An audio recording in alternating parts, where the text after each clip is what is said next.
अस्सलाम वालेकुम। मैं हूँ अदनान और ये एक टॉपिक है स्टाइकियोमेट्री। स्टाइकियोमेट्री फर्स्ट ईयर का बहुत ही इम्पोर्टेंट टॉपिक है, बहुत ही इम्पोर्टेंट, बल्कि ये एक फर्स्ट ईयर का चैप्टर है। सो इसको हम स्टार्ट करेंगे। आज का तो वीडियो जो है ना वो तो इंट्रोडक्शन होगा। इंट्रोडक्शन के बाद हम कुछ ना कुछ वीडियोस अपलोड करेंगे नेक्स्ट टॉपिक्स को। स्टाइकियोमेट्री को स्टार्ट करते हैं। स्टाइकियोमेट्री जो है ये टू ग्रीक वर्ड से बना है। टू ग्रीक वर्ड से बना है। एक है स्टाइकियन, दूसरा है मेट्री और मेट्रॉन। मेट्री और मेट्रॉन। स्टाइकियन का मतलब होता है एलिमेंट और मेट्री या मेट्रॉन का मतलब होता है मेजरमेंट। मेजरमेंट और मेजरमेंट।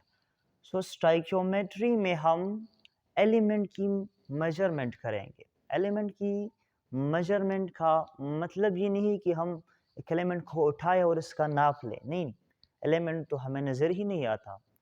इसका मतलब है कि इस चैप्टर में हम ज़्यादातर कैलकुलेशन करेंगे involving reactants, involving most of the compounds. एक कंपाउंड्स दूसरे कंपाउंड, ज़्यादातर जो रिएक्शंस होंगी उनमें कैलकुलेशन करेंगे। इस वजह से उसको स्टाइकियोमेट्री कहते हैं। अब स्टाइकियोमेट्री से पहले पहले मैं एक थोड़ा सा कॉन्सेप्ट क्लियर कर देता हूँ यहाँ पर रिएक्शन का, कि रिएक्शन क्या होता है। रिएक्शन क्या होता है? जब भी रिएक्शन का वर्ड आता है स्टूडेंट्स के दिमाग में ये आता है कि रिएक्टेंट्स होंगे और प्रोडक्ट होंगे। एग्जैक्ट जो डिफिनीशन होता है वो याद नहीं रहता, या उसको उनको एग्जैक्ट डिफिनीशन का पता नहीं होता। तो मैंने यहाँ पर एक सिंपल सा रिएक्शन लिखा है जिसमें हाइड्रोजन और ऑक्सीजन मॉलिक्यूल कंबाइन होते हैं और वाटर बनाते हैं। H2 और O2 combine in they form H2O। अब इसको मैं एक्सप्लेन करूंगा और इसके थ्रू में रिएक्शन को डिफाइन करूंगा। मैंने लिखा है यहाँ पर कि H2 एक केमिकल है, इसी तरह से O2 भी एक केमिकल है। अब केमिकल यहाँ पर आया तो केमिकल को पहले डिफाइन करते हैं कि केमिकल क्या होता है। फर्ज करें आपसे कोई पूछे कि व्हाट इज अ केमिकल, पहले तो आप केमिकल को डिफाइन करें। केमिकल की डिफिनीशन जब आती है तो फिर भी स्टूडेंट्स इतना ज़्यादा जो नॉलेज है उनके दिमाग में नहीं आता। आपने याद रखना है कि वो सब्सटेंस, मैं डिफिनीशन कर देता हूँ यहाँ पर, अ substance which have a pH value,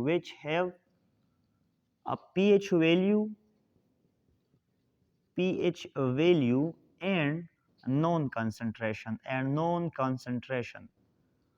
इसका मतलब है सिंपल टू वर्ड्स याद रखने हैं। केमिकल एक चीज केमिकल है या नहीं है, तो आपने टू वर्ड्स याद रखने हैं उसके बारे में। एक है पीएच, दूसरा है नोन कॉन्सेंट्रेशन। मतलब ये, अगर एक सब्सटेंस का पीएच है, pH means power of hydrogen ions की कॉन्सेंट्रेशन, उसका पीएच है और उसका जो कॉन्सेंट्रेशन है वो नोन है, मतलब हमें मालूम है कि कितना हमने इसको लिया है। ये दो प्रॉपर्टीज जिस भी सब्सटेंस में मौजूद हो, उस सब्सटेंस को हम क्या कहते हैं? उस सब्सटेंस को हम केमिकल कहते हैं। ये टू प्रॉपर्टीज याद रखनी है। अगर ये एक वाली प्रॉपर्टी भी किसी चीज में ना हो तो वो केमिकल ना होगा। तो ये केमिकल की डिफिनेशन हुई। अब मैंने लिखा है यहाँ पर कि एक केमिकल और दूसरा केमिकल कंबाइन होते हैं। एक केमिकल और दूसरा केमिकल कंबाइन होते हैं और कॉम्बिनेशन के दौरान इनमें चेंज आता है। कॉम्बिनेशन के बाद इनमें चेंज आता है और उस चेंज को हम क्या कहते हैं? उस चेंज को हम रिएक्शन कहते हैं। केमिकल कंबाइन होंगे, उनमें चेंज आएगा और उस चेंज को हम रिएक्शन कहते हैं। तो मैंने डेफिनेशन लिखा है, एनी केमिकल चेंज, अगर केमिकल में चेंज आएगा और उस चेंज को, या वो चेंज क्या होगा? वो रिएक्शन होगा। तो ये तो डिफिनेशन हुआ एनी केमिकल चेन, बहुत ही आसान सा है। अब डिफिनेशन हमने जाना, स्टूडेंट्स ज़्यादातर बात करते हैं रिएक्टेंट्स और प्रोडक्ट के बारे में। तो रिएक्टेंट्स और प्रोडक्ट क्या है आपने याद रखना है। ये रिएक्शन है, इनमें दो साइड्स है, इस रिएक्शन में टू साइड्स है। पहला वाला जो साइड है वो ये है, ये दूसरा साइड है। इस साइड में अगर आप देखें तो ये सब्सटेंसेस कंबाइन हो रहे हैं और उनमें चेंज आ रहा है। जो चेंज, जिस साइड पे चेंज आता हो उस साइड को हम क्या कहेंगे, रिएक्टेंट्स कहेंगे।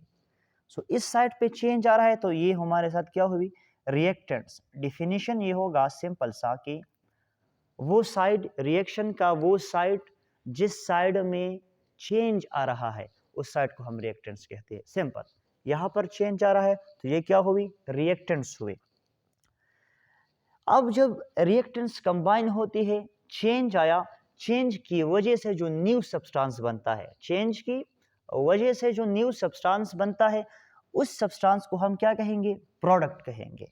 तो रिएक्टेंट और प्रोडक्ट जो है ये एक रिएक्शन का स्ट्रक्चर होता है, हर रिएक्शन में होती है, लेकिन ये डिफिनेशन नहीं है इसका कि आपने कहा कि reactants combine and form product, नहीं। डिफिनेशन है any chemical change is called reaction. Reaction, reactants और प्रोडक्ट हिस्सा है रिएक्शन का, लेकिन हम इससे हम डिफाइन नहीं कर सकते। रिएक्टेंट्स का मतलब है जिस साइड पे चेंज आया उस साइड को हम रिएक्टेंट्स कहते हैं, और चेंज की वजह से जो प्रोडक्ट बना, चेंज की वजह से जो न्यू सब्सटेंस बना उनको हम क्या कहेंगे, प्रोडक्ट कहेंगे। ये तो हुआ रिएक्शन। रिएक्शन को हमने जाना कि रिएक्शन क्या होता है। अब स्टाइकियोमेट्री की तरफ आते हैं। स्टाइकियोमेट्री में हम रिएक्टेंट्स और प्रोडक्ट के दरमियान, रिएक्टेंट्स और प्रोडक्ट के दरमियान क्या स्टडी करते हैं, क्वांटिटेटिव रिलेशनशिप स्टडी करते हैं। मैंने लिखा है कि in stoichiometry we study the quantitative relationship between reactants and product। ये याद रखना है, ये इंपॉर्टेंट चीज है। रिएक्टेंट्स और प्रोडक्ट के दरमियान क्वांटिटेटिव रिलेशनशिप स्टडी करना है। क्वांटिटी का मतलब क्या है, जैसे ही क्वांटिटी का वर्ड आता है इसका मतलब है कि यहाँ पर हम अमाउंट के बारे में बात करेंगे। किसके बारे में, अमाउंट के बारे में, डील्स विद अमाउंट। मतलब ये है, अगर मैं इसको इस रिएक्शन के थ्रू डिफाइन करूं तो ये हमारे साथ रिएक्टेंट है, ये हमारे साथ प्रोडक्ट है। अब इन दोनों में हम एक रिलेशन को स्टडी करेंगे और वो कौन सा रिलेशन होगा, क्वांटिटेटिव रिलेशनशिप। इन दोनों में अगर हम क्वांटिटेटिव रिलेशनशिप स्टडी कर रहे हैं तो ये क्या है, ये स्टाइकियोमेट्री है, स्टाइकियोमेट्री।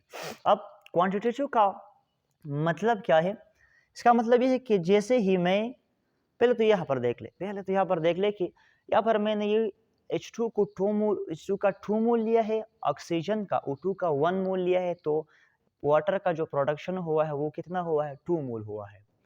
मैं फर्ज करूँ इसका जो अमाउंट है, नंबर ऑफ मोल्स को मैं इंक्रीज करूँ, 2 से मैं इसको ले जाऊँ, 2 से मैं इसको कहाँ तक ले जाऊँ, फर्ज करें मैं इसको 2 ना लूँ, इसको मैं लूँ, फर्ज करें मैं लूँ 4 लूँ और इसको मैं 2 लूँ।